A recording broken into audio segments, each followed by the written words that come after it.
Tiga pasangan calon dipastikan akan mengikuti pemilihan kepala daerah di Jakarta, yakni Pramono Anung Rano Karno yang diusung PDI Perjuangan, Ridwan Kamil Suswono yang diusung Koalisi Indonesia Maju Plus, serta Dharma Pongrekun Gunwardana yang merupakan calon independen. Meski belum resmi ditetapkan oleh Komisi Pemilihan Umum Jakarta, ketiga paslon ini sudah dihadapkan dengan berbagai persoalan di Jakarta, salah satunya kemacetan. Jakarta yang kerap menjadi etalase Indonesia, hingga kini bisa dibilang belum berhasil menemukan solusi atas kemacetan yang terjadi. Penyediaan transportasi umum hingga penerapan kebijakan ganjil genap di jam-jam sibuk belum sepenuhnya mengurangi kemacetan. Menurut kajian yang dilakukan Jakarta Urban Transport Fase 2 bersama Kementerian Koordinator Bidang Perekonomian pada 2018 silam, kemacetan di Jakarta mengakibatkan kerugian hingga 100 triliun rupiah per tahun. Yang dihitung dari biaya waktu perjalanan, kerugian polusi udara, hingga biaya yang harus dikeluarkan karena adanya gangguan kesehatan. Lantas, seperti apa program yang ditawarkan oleh ketiga paslon yang akan berlaga di Pilkada Jakarta untuk menyelesaikan kemacetan yang meresahkan? Tim TV One mengabarkan. Mulai Apa Kabar Indonesia Malam, pada hari ini kami akan memberikan arena kepada para cakada ataupun juga para calon kepala daerah. Nah, kalau hari ini kita akan memberikan kesempatan kepada para tim sukses dari calon gubernur dan juga calon wakil gubernur Jakarta untuk bisa beradu argumentasi, kemudian juga beradu visi misi termasuk juga rencana kerja. Apa yang mereka lakukan untuk bisa mengatasi masalah-masalah yang ada di Jakarta. Karena sudah sempat saya sampaikan tadi sebelum jeda bahwa Jakarta ini segudang pesonanya, tapi segudang juga masalahnya, bahkan juga tidak kunjung tuntas. Nah, apa langkah mereka nanti kita akan dengarkan pandangan dari masing-masing tim sukses yang tiga calon ini nanti akan usung.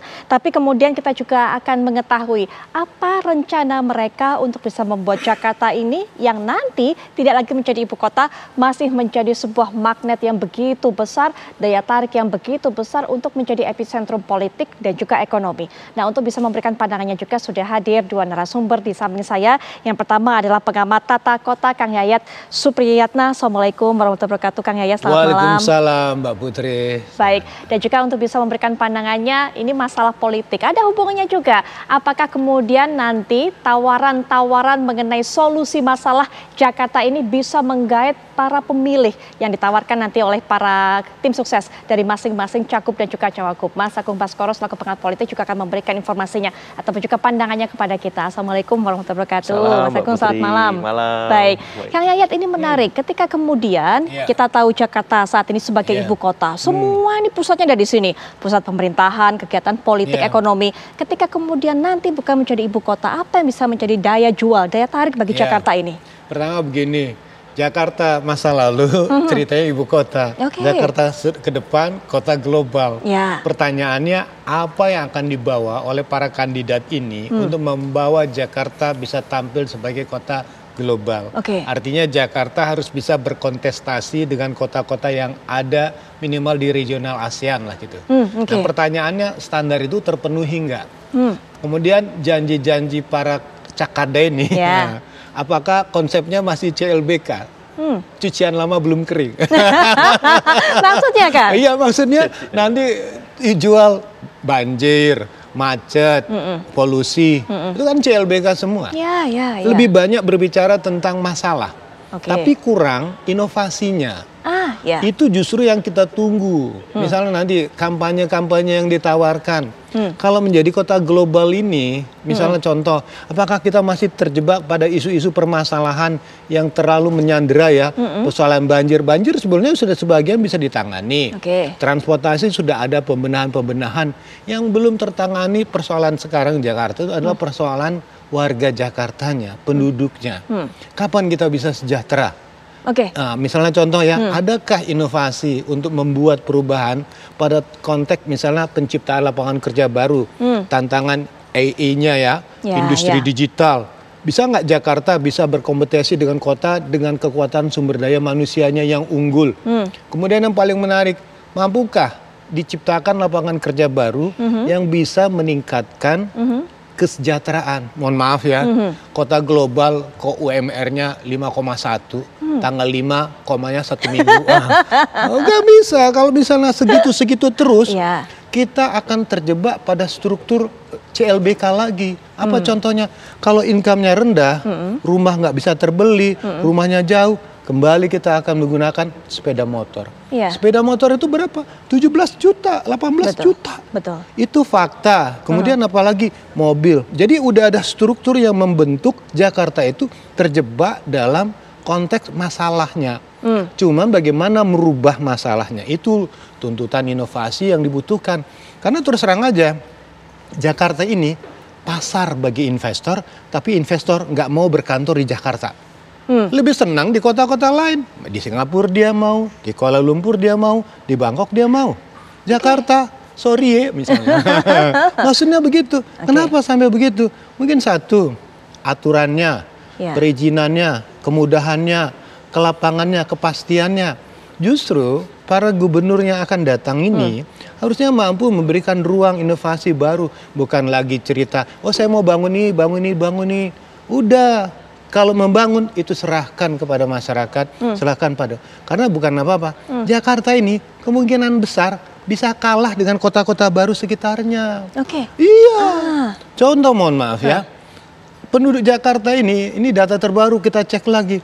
3 juta orang udah keluar dari Jakarta, tapi KTP Jakarta. Betul. Kemana mereka tinggal? Ke pinggiran, kota-kota baru. Di Tangerang, Tangerang Selatan, Kabupaten Tangerang, di Depok dan sebagainya. Itu yang kelompok menengah ke atasnya. Karena mengatakan coba lihat tengah Jakarta sekarang.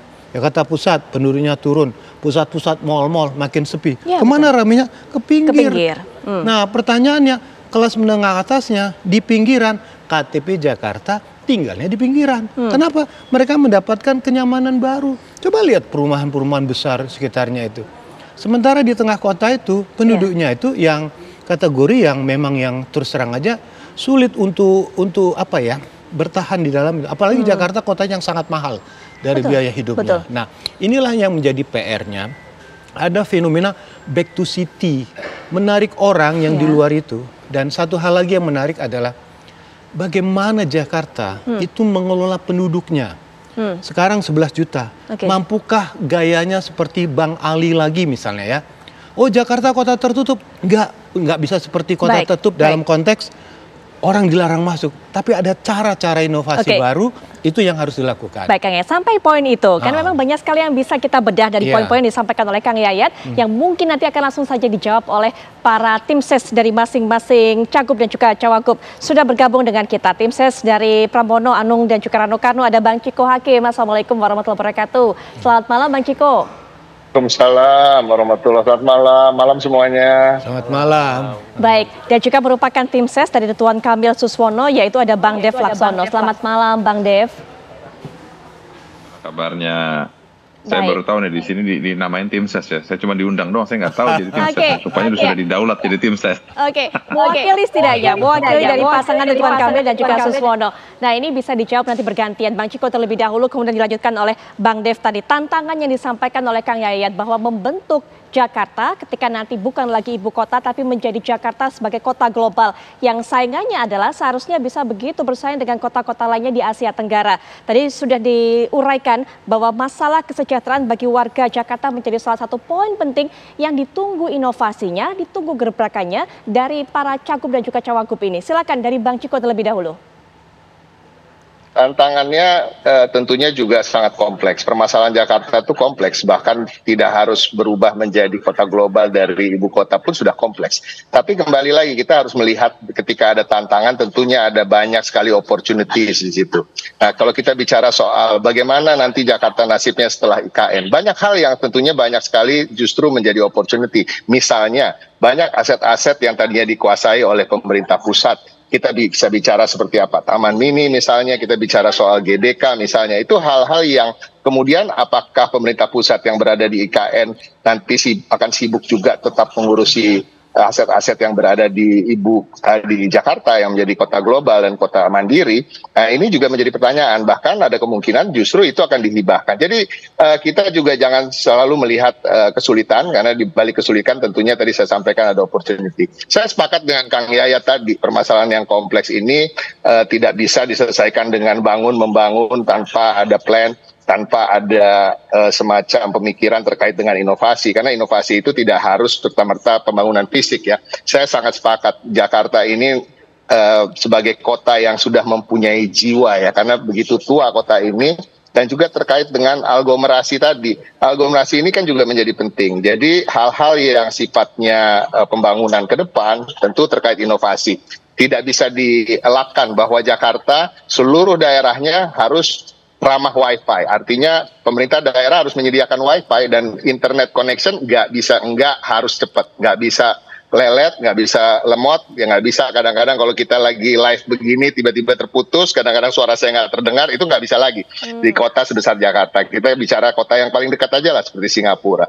Terkait dengan ketersambungan tentunya tadi disampaikan terkait dengan Jakarta yang kehidupannya itu bukan hanya dijalankan atau diisi oleh orang-orang Jakarta, tapi orang-orang yang juga tinggal di daerah-daerah sekitar Jakarta seperti Tangerang Selatan, tadi Tangerang dan lain-lain.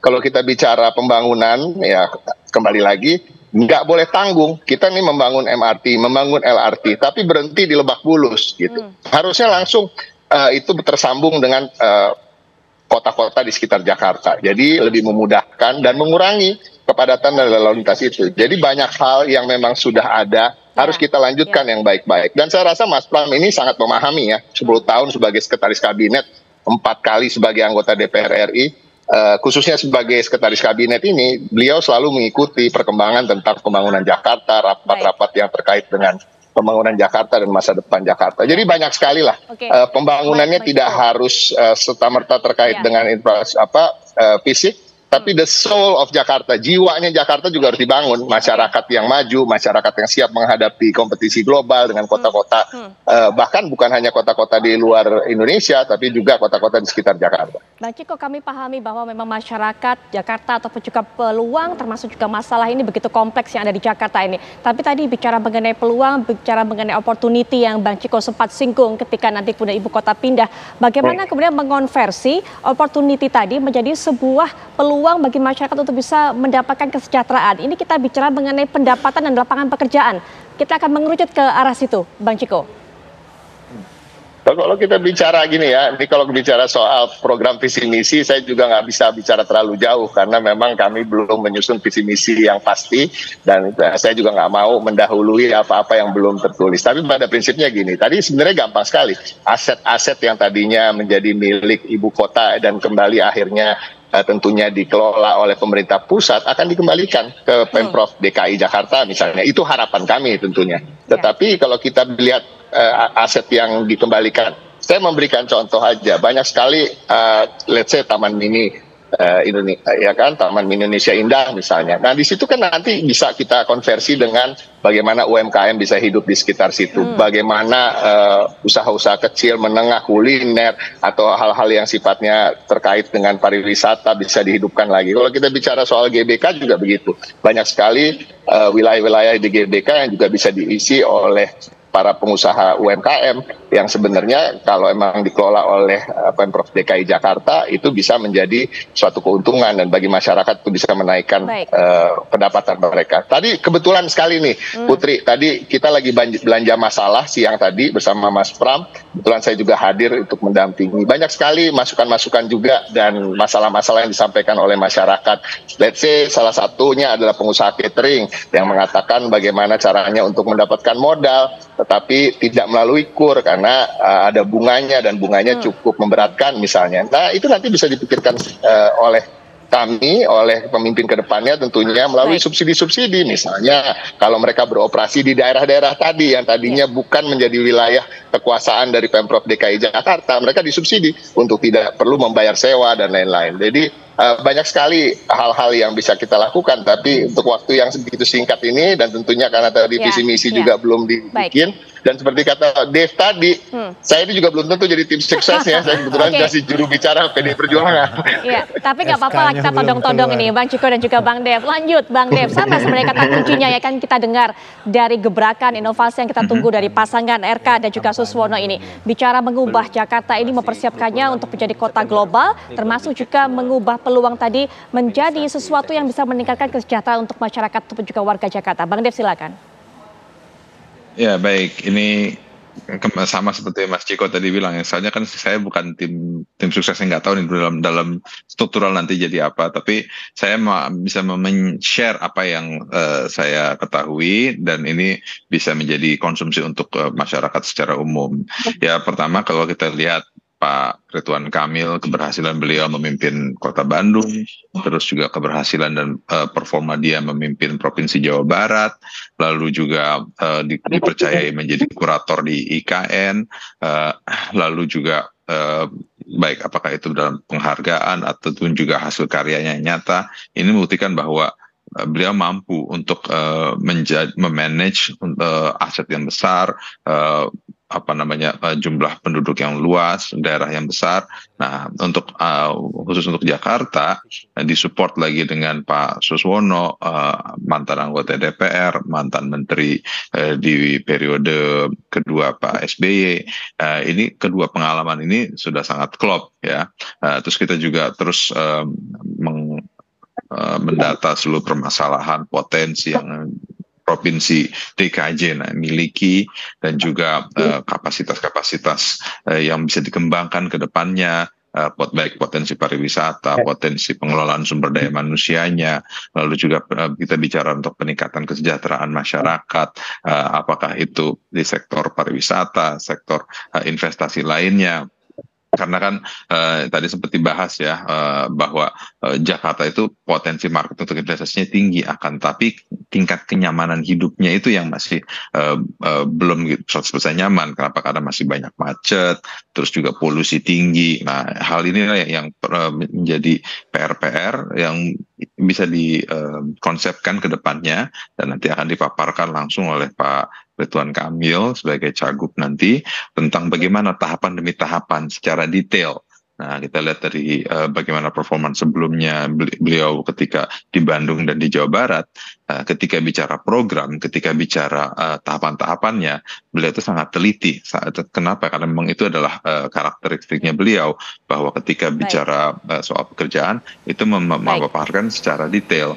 Nah, selama ini pengalaman beliau dan juga exposure beliau baik secara domestik ataupun secara internasional sudah jelas keberhasilan beliau dalam menjalankan tugas fungsinya. Nah, itulah yang akan dikonversi dan sumbangsikan untuk menjadi konsep menjalankan pemerintahan DKJ nantinya. Baik Bang Dev. Nanti pertanyaan yang sama juga akan kita dengarkan, apa inovasi gebrakan yang ditawarkan dari tim ses ataupun juga mungkin juru bicara dari pasangan Dharma Pongrekun dan juga Kun Wardana. Nanti akan bergabung dengan kita Pak Kamarudin Simanjuntak. Tapi kalau kita lihat Mas Agung, apakah kemudian track record para calon ini sudah cukup meyakinkan bagi para pemilih warga Jakarta? Nanti setelah jeda juga bisa berikan pandangannya. Kami sudah kembali saat lagi.